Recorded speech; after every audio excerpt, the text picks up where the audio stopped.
We're back. This is Cambridge Inside Out. I'm Susana Segat. And I'm still Robert Winters. And I'm so glad you are. Well, thank you. All right, in our previous half hour, we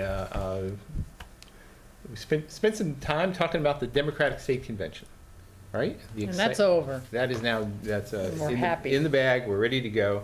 Kind of interesting to sort of see where it goes from here. The Democrats, I think the Republicans probably, there's the only challenged primary is just a formal challenge, I think, for the governor's race with Charlie Baker and the other guy. Who's the other guy? Fisher. So yeah, it shows you how, I think my awareness of the other guy's name is probably indicative of what the results will be. And then there's September. an independent, too. And there's an independent, but that gets bypassed September, just goes, you shoot straight for November. But yeah, we'll have contested primaries. I think, and actually there's contested primaries even for other down ballot races. I think, is it Michael Sullivan is for district attorney, That's at least right. for this place, is going against the sitting district attorney here, whose name is You know, I saw I'm on sorry, TV I today. forgot because... but there's there are two Yeah, running for that. two good candidates. Yeah. They're good candidates No, everywhere. That's It's absolutely really true. impressive. That's right. So anyway, that's I guess where we go from here, and then anybody's guess what's going to happen in November. Someone's right? going to win. It'll be Charlie Baker, presumably against one of these folks, Coakley, Grossman, or Berwick. So I guess it's going to be exciting. And the independent. And the independent, but Falchuk. Falchuk. Oh, Evan Falchuk? Yeah. That's familiar names. I think he's ran for I knew something something before. else. So that'll be a lot of fun. And let's see, we had another exciting event yesterday up in Harvard Square. Yes, we did. The Harvard Bookstore, who always brings the most incredible writers to their writer series. They do a really good job.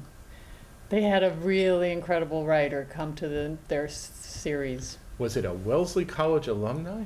It was. It was Hillary. Hillary was in Cambridge again. There were police warnings. They were shutting down the street and suggesting people avoided parts of Harvard Square. Big deal. It's a big deal. So people stood in line for a long time. There was a report in one of the papers that the first person who was in line came from Beijing to see her. Wow. I don't know how much I trust that, but it was very. So they sold out at 1,000 tickets. So actually 900 people stood in line. Those other 100 people figured it out that they didn't want to stand there for 4 hours. Really? But I do have a couple of pictures, if I may show you. Let's do it. Okay. So for those of you who weren't there, this is what you would have been looking at for 2 hours. The streets were closed down. The Harvard Bookstore is right up here. This is Plimpton Street. And then you go around this street and around the other block and around the other block. It was a serpentine galore. And I know you're going to be shocked to hear this, Robert, but it was mainly women. I'm stunned. I knew you would be. So then, in the back, right across the street from the Harvard Lampoon, Yes. was this bus, her bus, and they were giving out free free posters. And the other thing that was happening, so the line went through here, down this street, is the people over in the Harvard Lampoon, they got a microphone and started broadcasting Joe Biden speeches. Okay. Yeah, so that was fun Okay. to watch. And then, after the 3 hours of having fun... if you have a big truck that says "Ready for Hillary," when does this become an announcement for as candidate? Well, if you president? watched any of the shows that she did this weekend, she will decide probably toward the end of the year. Okay. But anyway, here she is. This is what she looks like after signing 861 books. Yeah. So anyway, the main point is the Harvard Bookstore did a terrific job. And the most exciting part that I should have taken a picture of, but I didn't, was that at the end, after everyone finished their line, they let all of the police and people who'd worked the thing come in and get their books. That was a great gesture. It was a beautiful thing. All right. So anyway, that's over. She's gone. We're back to normal. We're back to good old municipal Now I have Cambridge. to read the book. All right, there we go. Well, What's been going on in your neck of the woods? around town, since I'm between semesters, spring semester's over, summer school starts next Monday, I sort of indulge myself, rather than going to like a vacation in Paris, I go to public meetings. Cool. I mean, I do some of that all the time anyway, but the thing is I do it a little bit more. Why couldn't you go to public meetings in Paris? They don't have anything to do with Cambridge. Oh, okay. Don't you know I'm an obsessed Canterbridgian? I can't help myself. So there were some good ones. I think one of the ones was it on June 11th had to do with the possible futures for the Grand Junction Railroad path. There were a lot of advocates there, and it's interesting as a conflict because there city agencies and others have been planning for a pedestrian bike linear path along the Grand Junction Railroad, which is the one that crosses Mass Ave and connects over with Beacon Yards, over on Alston, over into Somerville, down close to MIT is where the line runs. But at this meeting, there were representatives from the Department of Transportation who were very insistent on not only maintaining the single track that runs there, but leaving room for two tracks because of the possibility that one day they might want to have a transit line run through there. Is that good or bad? Well, anything is good. My testimony was essentially that, look, some people there saying, we've got to have the bike path. Other people say, no, transit. I said, I don't give a damn what you do. Just do something. Transit or bike path or both, right? And there are ways of actually doing both. The other thing I said was, if there's a concern that the bike path will be too narrow because you're trying to accommodate these double tracks, I said narrow is better than nothing. Right. So just move on it. And, there's a lot of will to make something happen. We'll see. I think people just sometimes don't think big enough and grand enough about what the possibilities are. If you had this beautiful corridor connecting portions of East Somerville through Cambridge and MIT on over into Alston, it just opens up so many possibilities for planning, for housing access at MIT. Actually, MIT is even going to be having a meeting next week. I think it's next Tuesday, the 24th, I believe. I'll find it here. Where they're getting input from various people about what could happen through this corridor. So MIT's on board. It's also kind of a service alley essentially for them too, so they have to balance that against some other things. So I thought that was an interesting thing. The first official endorsement of having that become a linear path was actually as part of the Green Ribbon Open Space Committee's recommendations, and I think it was 2000 and 2002. I was on that committee, so I guess it was 2000. So I got to get up there and say, well, I'm here, as the voice from the past, hello. Always hello. a reason. Yeah, and we really supported it then, we really support it now. So that was interesting. So what's the next steps with that? I think the next steps are, I think this is one of those things where you can kind of push all you want, but if the Department of Transportation just says, oh, no, we got to really wait about this, they could kind of stall it for another decade. On the other hand, and some people I think very correctly pointed out, that you could actually do it and plan it and make it a bike path and have a 10-year lifespan as a complete bike path, and then restrict it when you want to put in transit line down the road. Better to do that than to do nothing for 10 years. And that's kind of what I hope will happen, is at least there'll be some, even if it's only a transition toward a even more interesting future. But that's kind of one thing I hope. So what can people do if they're interested? Well, the MIT's having this meeting next week, but there's a group called Friends of the Community Path. They've got a website, and you can probably just Google it. I won't go trying to figure out the URL for it or anything. Yeah, that's fine. But just pay attention, basically. I'm sure there'll be city council committees. This was actually a hearing, I believe, of the transportation, or anyways, one of the city council committees that actually conducted this hearing. So, I'm hopeful that something interesting will happen out of that. Might as well touch upon the eternal dead horse that we continue to beat, which is Which one? This is the future of the Sullivan Courthouse. I'll just say, okay. I'm just only say briefly, just as a quick update, because nothing's settled, is that there were indications at last night's city council meeting that the big planning board meeting where presumably a decision, going to very technicalese here, a decision on the special permit application will likely be made it's sometime in July.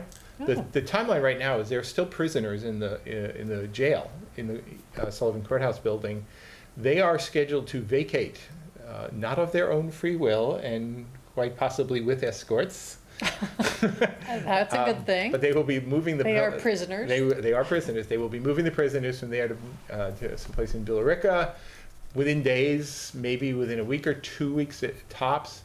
And my understanding is the moment that happens, the passing of papers, as they say in real estate, would occur, where the state would turn over the property to the chosen developer, Leggett McCall, unless there's some last minute reason why that falls apart.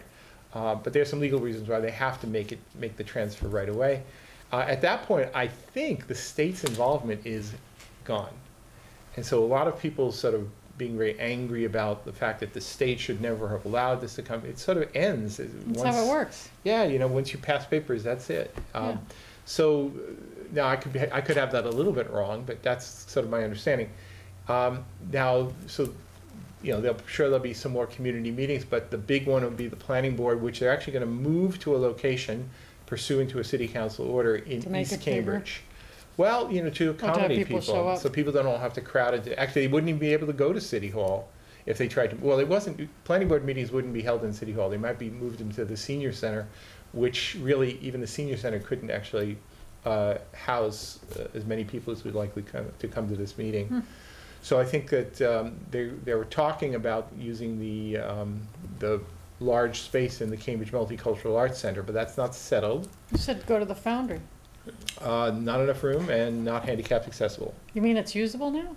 No. Oh. But, I mean, you could use it, but wouldn't be, I don't think you really could do it. Will they be able to use it someday for things like that? Oh, yeah. There should be a theater that can be used for things like that. That's good. So we're looking probably the Multicultural Arts Center. There are secondary choices of using the Kennedy School down there, but really that wouldn't be ideal. The acoustics are dreadful in that building, but they would be fine in the Multicultural Arts Center. Which is also a block away from the site in question, which would be a perfect match. And the date they're talking about now is most likely July 29th, but that's not settled. It could even be a little sooner, it could be a little later, but it'll be around then. But you probably write down July 29th as good a guess as any right now. So anyway, that's a big hot topic. Yep. Very volatile, and regardless of what happens in terms of planning board special permit decision in their quasi-judicial role in granting a special permit granting authority, there will be lawsuits guaranteed. So anyway, that's sort of a big item. Foundry, you mentioned the Foundry building. The only thing that's really happened lately on that was that there was a report from the city manager laying out a little bit more about how a cooperative arrangement with the Cambridge Redevelopment Authority might happen in terms of financing and managing that. A little bit of controversy in that there are some people who I think want to kind of run the show, who are a little suspicious that maybe something like the Redevelopment Authority would have some sort of managerial control. And I think there's basically some renegade artists who want to be able to just run the show and get the building and do what they want. I don't think that's going to happen. Nor do I think that should happen.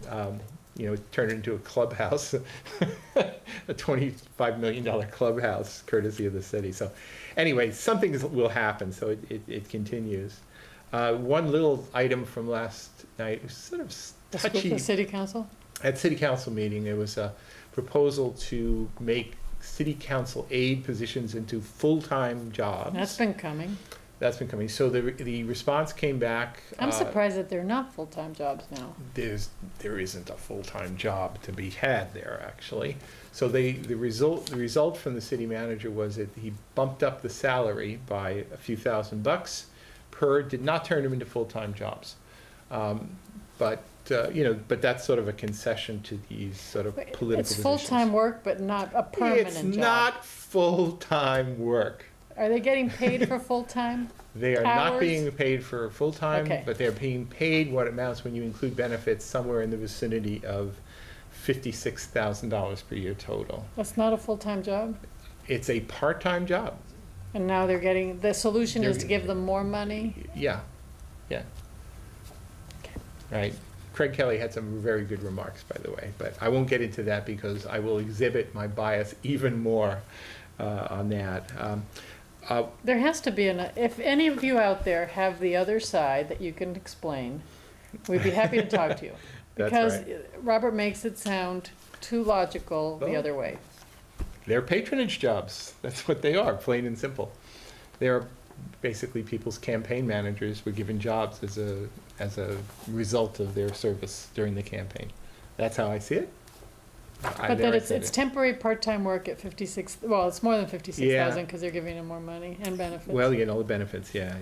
Now, the big, I think the biggest item that's been happening lately, it's been using a lot of city staff time, is there'd been all this talk about a master plan.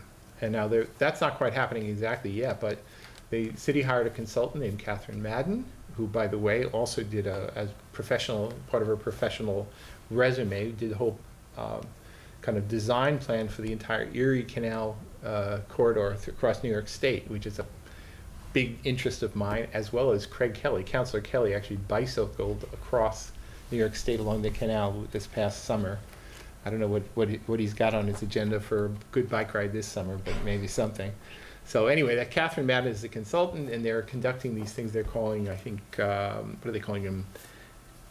Cambridge conversations or community conversations, sort of gathering input. What do people care about? And the presumption here is that all of this stuff will be gathered up, and when they start talking about any sort of future revisions to the current master plan, whatever exactly that means, that they'll be taking this input, and that will be just a sort of a starting point, and that process probably will not fully commence until the end of this year.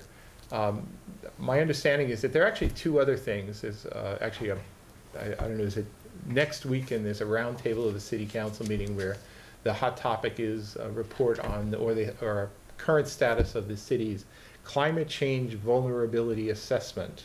Oh, good. Right? And then there's also a thing that kind of grew out of that whole net zero controversy of last year. I went to one of those meetings too. See, I've been going to my You meetings. have been.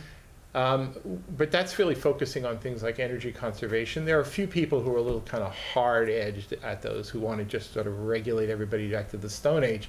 But the truth is that there is a lot of discussion just about best practices and initiatives involving energy conservation and programs that can be done cooperatively with the city and the residents. So if you take all of that energy conservation, quote, net zero stuff, coupled with climate change vulnerability, coupled with all this sort of process having to do with overall citywide planning, I'm kind of going to go out on a limb here and say that I would see these three threads sort of weaving together come late this year and turning into a more of a comprehensive planning process that takes into account all of these sort of futuristic concerns. Wow. So, I had some misgivings about some of these processes coming in, but hey, these are the cards that were dealt, and I think they can turn it into something pretty damn good, actually. So, we'll just sort of see how that plays out. Something to look forward to. So they've been doing these conversations all around the city, and they're almost daily. I think, let's see, today's the 17th. Tonight, 6 to 8 at Jefferson Park Community Room. I won't give you the whole list, but tomorrow they'll be at the Kendall Square Farmers Market, and then later on in the Leslie Porter Exchange Building. The following day at the Tobin School, where there's also going to be I think a city council committee meeting on transportation with Councilor Carlone is chairing, having to do with traffic issues relating to the Fresh Pond area and Alewife, which is a very hot topic right now. But they'll be having these meetings with the community development, gathering input on the 21st, the 23rd, 25, 26, 30, and it's multiple staff people from community development departments. So it's a big deal, and I have them up on my own website, just sort of giving. There's a lot of places you can actually learn these upcoming dates. But Who's the lead on that? Do you know? well, Catherine Madden is the consultant, but I think you tend to see Director of Community Planning is Stuart Dash is a major presence to these. So is Iram Farouk, who is I guess she's now sort of deputy head of the Community Development Department. But they're basically all divisions within the Community Development Department are participating in this in a very, very big way. So if you go on a Monday, you might see somebody, 2 or 3 people here, you might see some different people, but they're really, it's definitely all hands on deck. And it's a pretty active thing, and I think it's going places. So that'll be interesting. Let's see, another thing, actually, this is, touching on topics we've discussed here in the past. They had another response from the city manager. There were many responses from the city manager at the city council meeting last night. He's catching up on business. That's great. Well, Richie's like that. He's a take charge kind of guy. So he's, excuse me, I'm supposed to say the city manager. Susana doesn't like it when I get personal. I let it go. So. Gotta respect the office. Right. And I do respect the office. I let it go.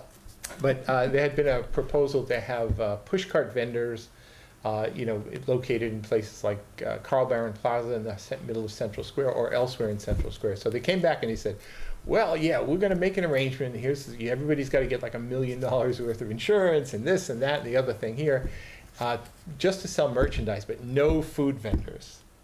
And I was kind of outraged, and I have to personally thank Councilor McGovern for sort of taking my torch and running with it at the council meeting, because I said, you mean I can't get a pretzel and a hot dog out on the street in Central Square, but I can buy a bunch of sunglasses and purses or something like that? I said, so equal rights for hot dog eaters and pretzel lovers. We want food vendors out on the street in Central Square. But I think there's some rules having to do with a fast food cap and other things about non-competing with brick and mortar restaurants. But honestly, if I'm going for a pretzel and a hot dog, who am I competing against? Come on, seriously. Some upscale restaurant, right? I'm like thrashing their hot dog menu. We found his button. This is it. That's the button, the hot point. That's right. In this regard, I am my father's son. He was a major hot dog lover. So what happened? Well, the thing is, they're going to initiate a process where there'll be merchandise vendors, but no food vendors. Can't you talk to Richie about that? Yeah. Richie's the kind of guy I'd like to have a hot dog. I think that there'll be some subsequent action to modify some of the regulations to make it a little easier, so maybe we can get a hot dog guy. Maybe right. We can get something for people who don't eat meat. Here we go. That's all Cambridge. We can get some like little veggie burgers. Yeah, why not? Why should I just watch quiche. you eat a hot dog? You don't have to watch me eat a hot dog. I mean, what am I going to eat over there? Susanna, I'll buy you a pretzel. All right. There we go. Okay, fine. We're good. Yeah. You like mustard on your pretzel? Yes. All right, we're good. Right. So that was one thing. Actually, on the sort of a somewhat political side, there was had been a city council order basically questioning. I think it was following Somerville's lead, having to do with detaining people who are undocumented immigrants on various things.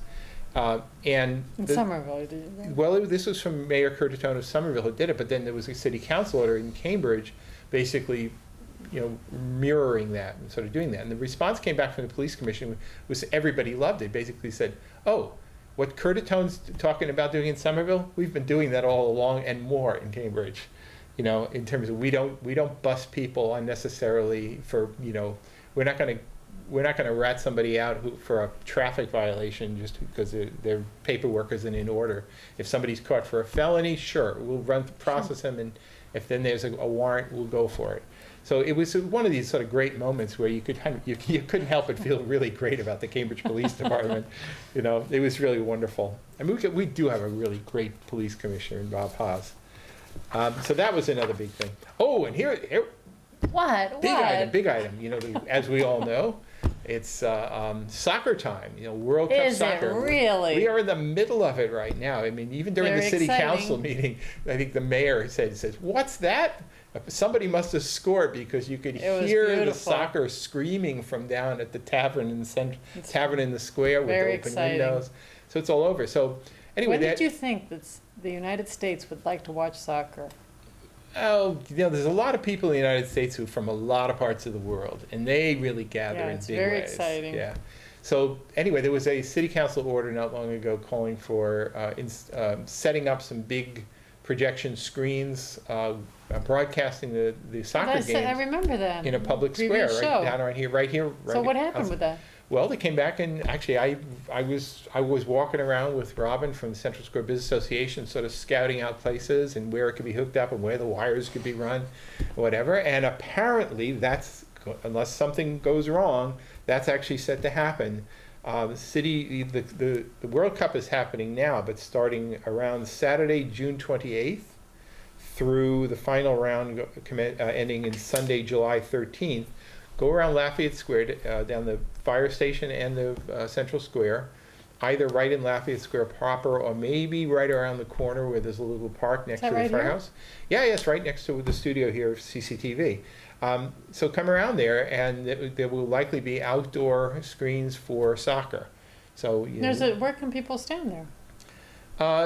Well, yeah, people maybe you have to bring your own chair. I don't know, but there are some sitting spaces in there. But it'll be interesting. I think right now You got that done. the Phoenix. Good I work. didn't do it. No. I had nothing to do with it. I was just happened to be meeting for something else and tagged along. That's all.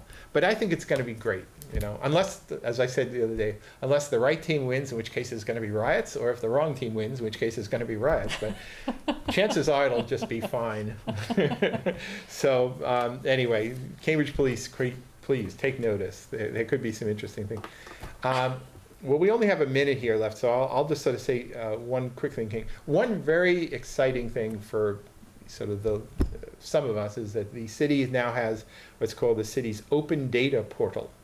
So if you want to go find out pretty much everything from where all the fire hydrants are to where all the tickets have been issued for this, that, or the other thing, every kind of violation, usable data, downloadable data, things you can actually do analysis on And you can yourself. manipulate. And so just go to data.cambridgema.gov, and they have categories from assessors data to you name it. It's fun for geeks. So anyway, on that exciting note, I guess we'll have to bid adieu until next week. We'll see you in the summer, because this week summer That's starts. it. Bye. Bye.